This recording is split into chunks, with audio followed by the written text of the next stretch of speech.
பூனேவை சேர்ந்த இளம்பெண் ஒருவர் தனக்கு கணவராக நிச்சயிக்கப்பட்ட கேத்தன் அகர்வாலை பூனேவின் புகழ்பெற்ற லோஹாகாட் கோட்டையில் உள்ள சியா பாயிண்ட் என்ற இடத்தில் இருந்து தள்ளி கொன்றதாக கூறப்படுகிறது. இந்த சம்பவத்திற்கு பிறகு மகாராஷ்டிரா முழுவதும் திருமணத்திற்கு முந்தைய பின்னணி சோதனைகளுக்கான விசாரணைகள் கணிசமாக அதிகரித்துள்ளதாக மும்பையில் உள்ள தனியார் புலனாய்வு அமைப்புகள் கூறியுள்ளனர். இதற்கான துல்லியமான புள்ளி விவரங்கள் எதுவும் இல்லை என்றாலும் திருமணத்திற்கு முந்தைய விசாரணைகள் தற்போது மிக சாதாரணமாகிவிட்டதாக துப்பறியும் நிறுவனங்கள் விளக்கம் அளித்துள்ளனர்.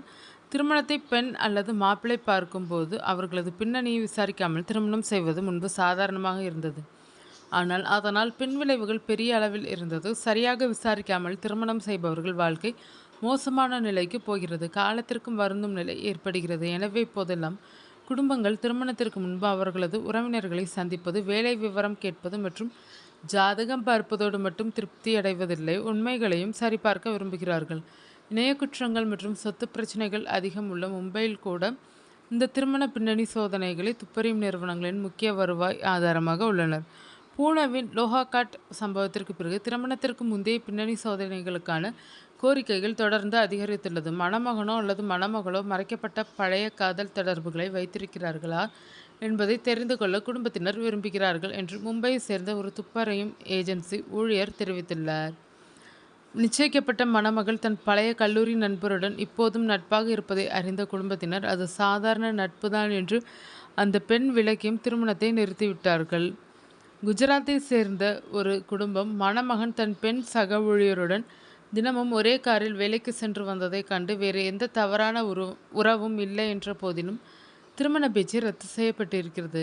மணமகன் அதிக கடன் சுமையிலும் சட்ட பிரச்சனைகளிலும் இருப்பதை புலனாய்வாளர்கள் கண்டுபிடித்ததை அடுத்து மும்பையை சேர்ந்த ஒரு குடும்பம் தங்கள் மகளின் நிச்சயதார்த்தத்தை ரத்து செய்திருக்கிறார்கள்.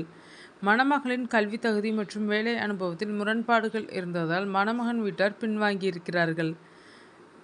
அச்சத்தை ஏற்படுத்திய கொலை சம்பவங்கள். புனே தொழிலதிபர் கேத்தன் அகர்வாலின் மரணம் மட்டுமல்லாமல் நாடு முழுவதும் நடந்த சில அதிர்ச்சி சம்பவங்களும் இந்த அச்சத்திற்கு முக்கிய காரணமாக இருக்கிறது.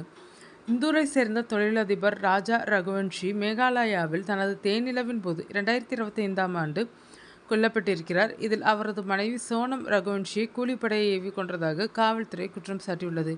பீகாரில் புதிதாக திருமணமான ஒரு பெண் திருமணமாகி 45 நாட்களிலேயே கணவரை கொல்ல திட்டமிட்டதாக கைது செய்யப்பட்டுள்ளார். இது பற்றி தனியார் துப்பறியும் ஏஜென்சி இயக்குனர் ஒருவர் கூறுகையில், முன்பெல்லாம் சந்தேகம் இருந்தால் மட்டுமே மக்கள் எங்களை அணுகுவார்கள். ஆனால் இப்போது எல்லாம் இயல்பாக தெரிந்தாலும் எந்த சிக்கலும் இல்லை என்பதை உறுதிப்படுத்திக் கொள்ள பின்னணி சோதனையை கேட்கிறார்கள் என்று கூறியுள்ளார். அது மட்டுமில்லாமல் கடந்த சில மாதங்களாக விசித்திரமான விசாரணைகள் அதிகரித்துள்ளனர்.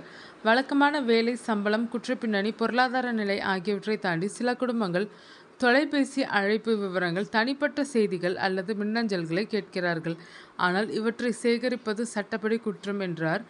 மணமகன் ஓரின சேர்க்கையாளரா, பாலின மாற்று அறுவை சிகிச்சை செய்துள்ளாரா, முன்பே திருமணமானவரா, மது நடன விடுதிகளுக்கு செல்லும் பழக்கம் உள்ளவரா என்றும் சில குடும்பங்கள் ஆராய்கின்றனர். மேட்ரிமோனியல் வலைதளங்கள் மற்றும் டேட்டிங் செயலிகளின் பயன்பாடு அதிகரித்ததே இதற்கு முக்கிய காரணம் என்று இணைய பாதுகாப்பு வல்லுநர்கள் குறிப்பிடுகின்றனர். வழக்கமான திருமணங்களில் உறவினர்கள் மூலம் ஒருவரையொருவர் அறிந்திருப்பார்கள். ஆனால் இணைய வழியில் அடையாளம் தெரியாத நபர்களே இணைகிறார்கள்.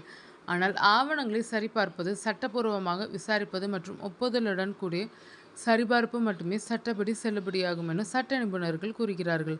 தனிப்பட்ட குறுஞ்செய்திகளை பார்ப்பது, ரகசிய அழைப்பு விவரங்களை எடுப்பது அல்லது சமூக வலைதளங்களை ஹேக் செய்வது சட்டவிரோதமானது என்றும் சட்ட நிபுணர்கள் எச்சரித்துள்ளனர்.